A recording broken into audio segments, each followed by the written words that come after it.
नमस्कार दोस्तों, मेरा नाम है विशाल और आप सबका स्वागत है स्टॉक बॉक्स के stock market business and financial analysis video में। यहाँ पर हम डिस्कस करने वाले हैं दुनिया भर में होने वाली सारी ऐसी खबरें जो आपके पोर्टफोलियो, आपके फाइनेंसेस या आपके खर्चों को इम्पैक्ट करती है। तो अगर आपको ऐसे न्यूज़ में और ऐसे एनालिसिस में इंटरेस्ट है, जो आपके फाइनेंशियल इम्पैक्ट्स को इवैल्यूएट करे, फाइनेंशियल इम्पैक्ट करने वाले सारे political events, economic events, business events को इवैल्यूएट करें, तो आप इस चैनल को भी सब्सक्राइब कर सकते हैं। शुरुआत करूँगा मैं आज के सबसे पहले आर्टिकल से और ये है इंडिया रशिया टाइज़ के बारे में। लेकिन यहाँ इंडिया और रशिया की टाइज़ के बारे में बात कौन कर रहा है? यूएस कर रहा है। एंड यूएस के कॉमर्स सेक्रेटरी हैं हॉवर्ड लुटनिक, और यहाँ पे इन्होंने कहा, एक स्टेटमेंट दिया कि जैसे कि इंडिया डिफेंस परचेजेस करता है रशिया से, इसके अलावा ब्रिक्स में भी पार्टिसिपेट करता है, तो it rubs the US in a wrong way. मतलब यूएस को ये चीज़ पसंद नहीं आती। एंड ऑफ कोर्स अभी बहुत कंस्ट्रक्टिव और स्ट्रेटेजिक रिलेशनशिप की तरफ हम लोग जा रहे हैं, लेकिन इंडियन गवर्नमेंट ने कुछ ऐसी चीज़ की है, सर्टेन चीज़ें जिसने यूएस को गलत तरीके से रब किया।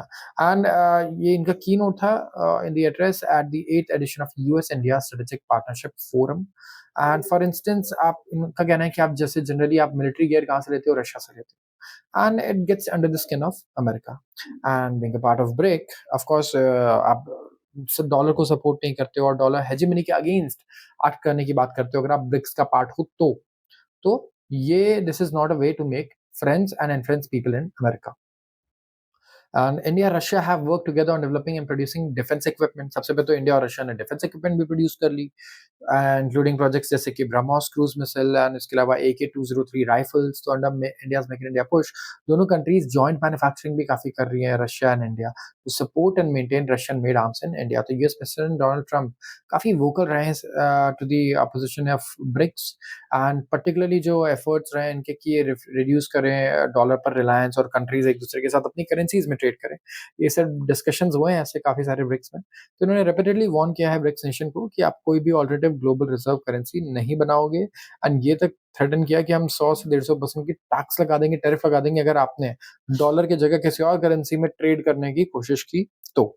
अब ये सारा अगर आप स्टेटमेंट देखोगे तो काफ़ी ज़्यादा ऐसा साउंड करता है कि बहुत ही अ, मैं बोलूँगा गैसलाइट करने की आप किसी को कोशिश कर रहे हो, because I think US and India के रिलेशंस सबसे पहले इसलिए आज तक इतने अच्छे नहीं हैं क्योंकि यूएस हमेशा से बहुत क्लोज़ रहा है पाकिस्तान के। उन्होंने सारे वेपन्स दिए हैं पाकिस्तान को आज तक, and even in case of conflicts, जो हमारी सबसे बड़ी कॉन्फ्लिक्ट्स हुई हैं, उसमें यूएस हमेशा हमारे ऑपोज़िशन में रहा है, as compare to Russia, who has always been with us when it comes to weapons की मैं बात करूँ या फिर डिफेंस मैन्युफैक्चरिंग की, डिफेंस इक्विपमेंट्स की या सपोर्ट की अगर बात करें तो।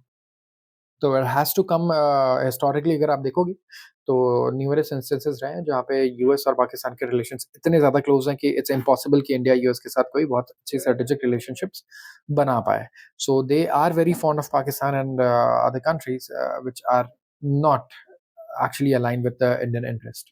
तो ये चीज़ें आई थिंक इन्हें भी पता होंगी, बट व्हाटएवर नैरेटिव वो बिल्ड करना चाहते हैं, बिकॉज़ इंटरनेशनल पॉलिटिक्स में it's all about propaganda and narrative जो सामने वाला इंसान बिल्ड कर रहा है, and that's how it is going to be. Of course जैसा वो चाहे वो वैसा बिल्ड कर सकते हैं। They have a very strong network and very strong media as compare to India.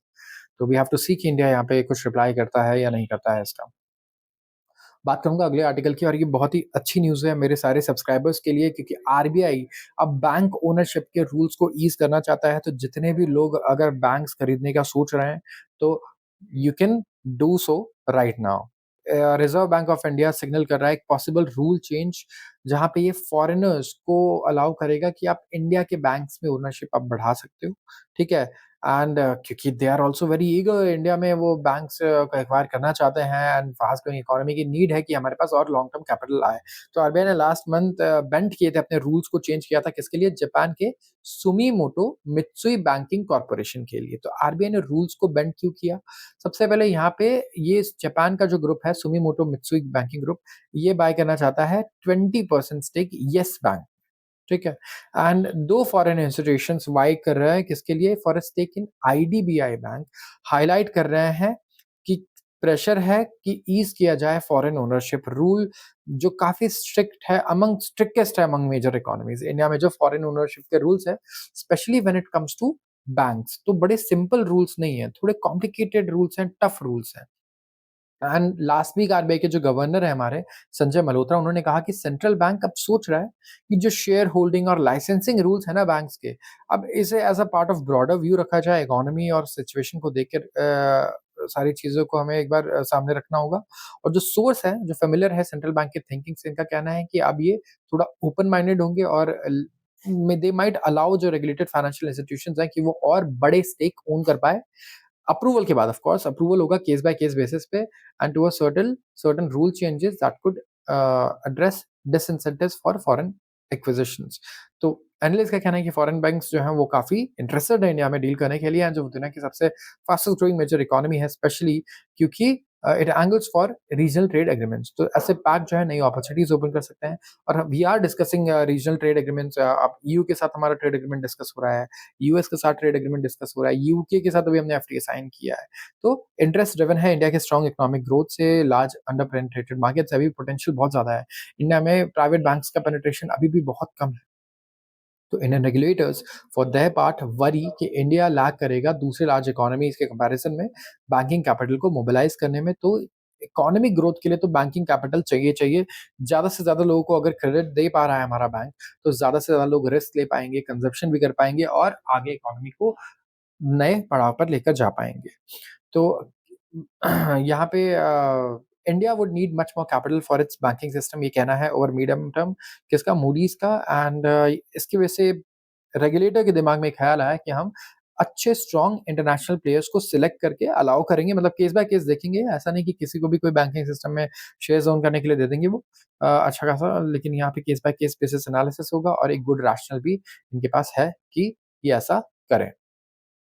जो शेयर है फॉरेन बैंक्स के हमारे आउटस्टैंडिंग बैंक क्रेडिट में, इंडिया में वो लेस देन 4% है। और आरबीआई का डेटा शो करता है कि banking is one of the most guarded sector, सबसे ज्यादा गार्डेड सेक्टर्स है इंडियन इकोनॉमी का।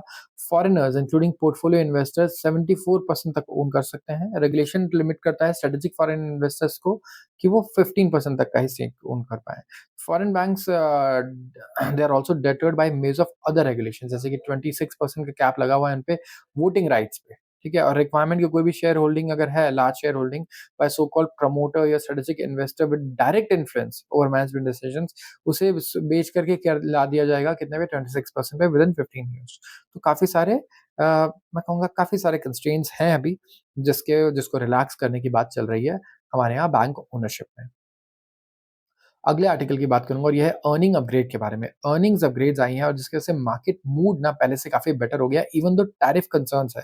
तो मैं बात कर रहा हूँ शेयर मार्केट की, और ये खबर अफ़ेक्ट करती है आपके पोर्टफोलियोज़ को। अगर आप इन्वेस्ट करते हैं, एसआईपी करते हैं, किसी भी तरीके से इन्वेस्टेड हैं, तो इन्वेस्टर्स जो हैं यहाँ पे, इनके पास रीज़न है खुश होने का और चीयर करने का amid elevated uncertainties and followups by tariffs. तो एनालिस्ट ने इंक्रीज़ किए हैं अपने अर्निंग्स पर शेयर एस्टिमेट्स। जितने भी एनालिस्ट हैं, उनका ये कहना है कि आगे जो ग्रोथ आ सकती है अर्निंग्स की, प्रॉफिट की, ज़्यादातर लार्ज कंपनीज़ की फॉलोइंग द मार्च क्वार्टर, ये काफ़ी बढ़िया हो सकता है।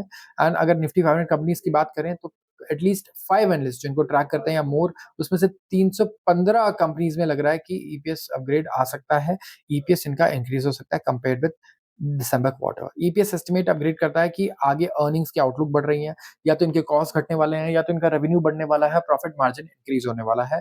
2 कंसेक्यूटिव क्वार्टर्स जो हैं वो डिसअपॉइंटिंग रहे हैं। लास्ट के 2 क्वार्टर्स अच्छे नहीं रहे हैं, मैं बताऊँ। कंपनीज़ ने वैसे रिजल्ट नहीं दिए जैसे हम ना एक्सपेक्ट कर रहे थे कि हाँ, ठीक है, बढ़िया इंडिया में रिजल्ट आएगा, ग्रोथ आएगी, कंजम्पशन आएगा, लेकिन वो देखने को नहीं मिला। लेकिन यही मैजिक हो सकता है हमें नेक्स्ट क्वार्टर्स में देखने को ज़रूर मिले, और स्पेसिफिकली अगले 2 से 3 क्वार्टर्स की यहाँ बात चल रही है। तो एनालिस्ट कह रहे हैं कि यहाँ पे मॉडरेटेड अर्निंग्स आउटलुक रहा है प्रीवियस 2 क्वार्टर्स में। एंड अब लेकिन देखो कि 12 लाख तक का हमने, सबसे पहले तो गवर्नमेंट ने टैक्स स्लैब का बेनिफिट दिया, तो कंजम्पशन में थोड़ा-सा लैग इफेक्ट आना था, वो अब देखने को मिलेगा अगले 6 महीनों में। और इसके अलावा साथ ही साथ अगर आप देखोगे तो आरबीआई जिस तरीके से रेट कट कर रहा है, तो इसका भी पॉजिटिव इम्पैक्ट आगे देखने को मिलेगा। एंड इन्फ्लेशन भी बहुत कंट्रोल्ड है, तो डिस्पोजेबल इनकम लोगों की अच्छी रहेगी, कंजम्पशन बढ़िया रहेगा, तो इकोनॉमी में पॉजिटिव ही पॉजिटिव न्यूज़ हमें नज़र आ रहा है। तो इवन यूएस अगर हम पे टैरिफ्स भी लगा दे आज, और लेट्स से सिचुएशन को काफ़ी खराब कर दे ग्लोबली, स्टिल हमारा डोमेस्टिक कंज़म्पशन इतना अच्छा है कि वो अच्छी खासी ग्रोथ को सपोर्ट कर सकता है। अब निफ्टी का ईपीएस एक्सपेक्टेड है कि करीब 13% ग्रो कर सकता है कंपाउंडेड बेसिस पे बिटवीन 2025 एंड 2027, जो पहले 10.9% था। बैंक्स बेनिफिट करने वाले हैं इम्प्रूव्ड एसेट क्वालिटी से। ऑटो सेक्टर में स्टडी डोमेस्टिक डिमांड देखने को मिलेगा और नए लॉन्चेस भी आ रहे हैं। और गवर्नमेंट द्वारा जो कैपिटल एक्सपेंडिचर होना है वो इंफ्रास्ट्रक्चर और रियल एस्टेट को सपोर्ट करेगा और रूरल डिमांड रिवाइवल भी हमें देखने को मिलेगा, जिसकी वजह से कंजम्पशन बढ़ेगा। तो यहाँ पे फर्स्ट क्वार्टर जो है 26 का, वहाँ पे मॉडस्ट अपग्रेड्स आ सकते हैं, बट जो पेस है अपग्रेड्स का अक्रॉस बॉर्डर मार्केट वो हो सकता है सेकंड क्वार्टर से हमें पिक होता हुआ नजर आए।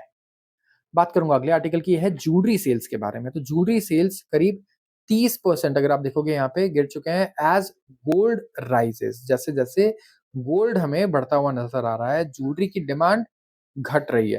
तो ऐसा क्यों है, क्या इश्यूज आ रहे हैं, एक बार हमें ये देखना होगा। तो गोल्ड एंड ज्वेलरी सेल्स अगर इंडिया में अगर आप देखोगे तो ये 30% गिर के आ चुका है 1600 केजी पर on average in past Fortnite.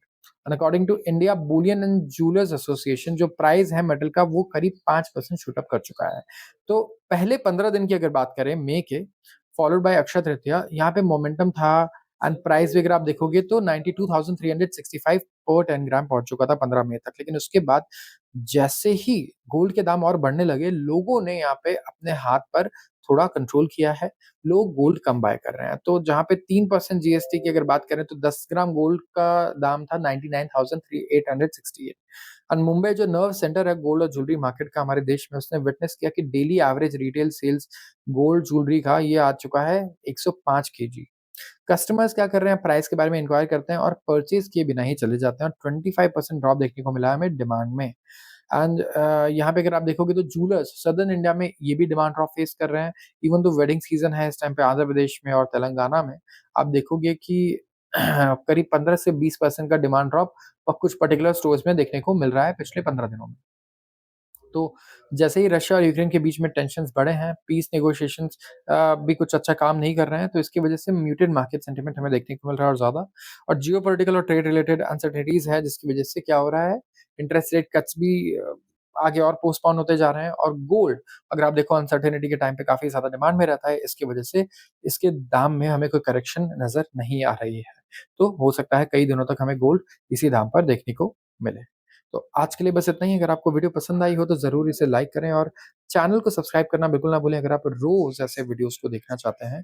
तो आप सबका बहुत-बहुत धन्यवाद।